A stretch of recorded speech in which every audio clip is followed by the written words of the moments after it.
Of all the energies we have going on in August, one of the most significant is the first square between Jupiter in Gemini and Saturn retrograde in Pisces. Now this occurs at 17 degrees of each sign, and it's happening exact on August 19th, which also coincides with a very dynamic Aquarius full moon. And so this first square between Jupiter and Saturn is going to create a process that will not be fully resolved until November 2025. Not this November, next November. So that's just good to know in terms of planning, expectations, and to remain flexible.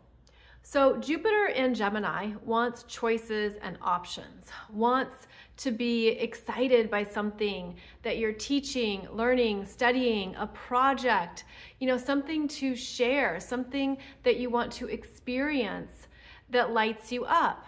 That Gemini energy is fast moving. It is curious. It seeks stimuli. It wants something interesting to invest in.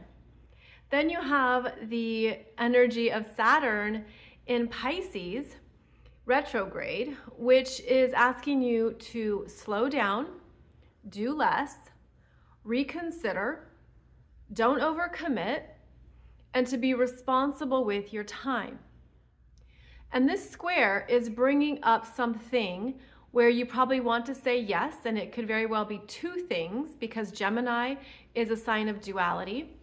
And you have Saturn actually recommending that you pass or you say no. So there could be something here that you're contemplating, you're considering, you want to do it, but you might not feel that 100% yes around it. That would be the influence of Saturn asking you to really look at what's truly involved here. What are you really saying yes to? And can you really handle it? Do you have the energy for it? Jupiter wants to grow and expand and do all the things, especially in the restlessness of Gemini. And Saturn is saying, but evaluate what you really have time and energy for. So again, this comes up here the middle of August, and it will affect you the most if you have planets or points around 17 degrees of the mutable signs. The mutable signs being Gemini, Virgo, Sagittarius, Pisces.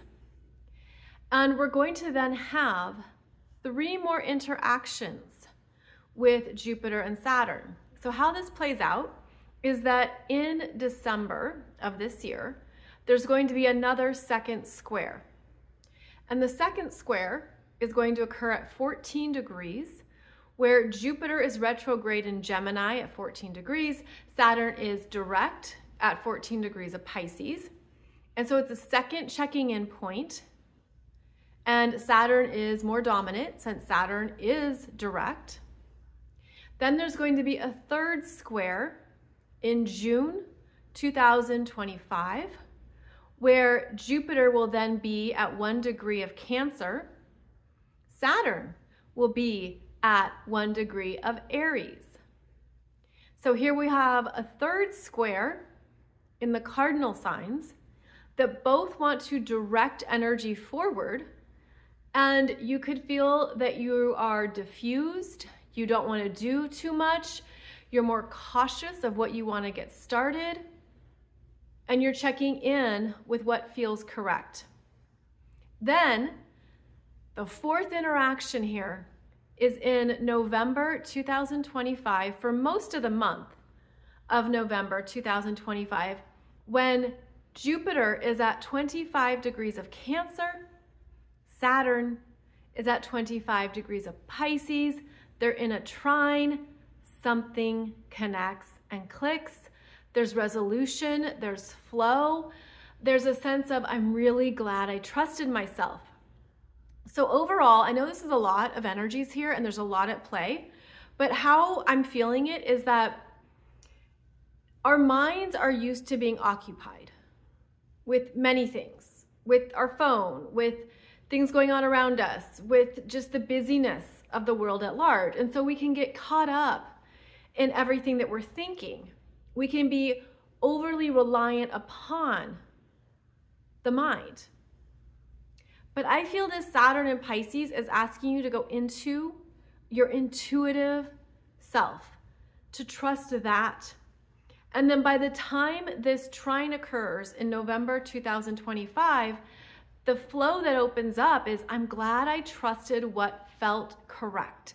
I'm glad I trusted what was good for me and what felt like the best use of my energy, even if my mind wanted something different.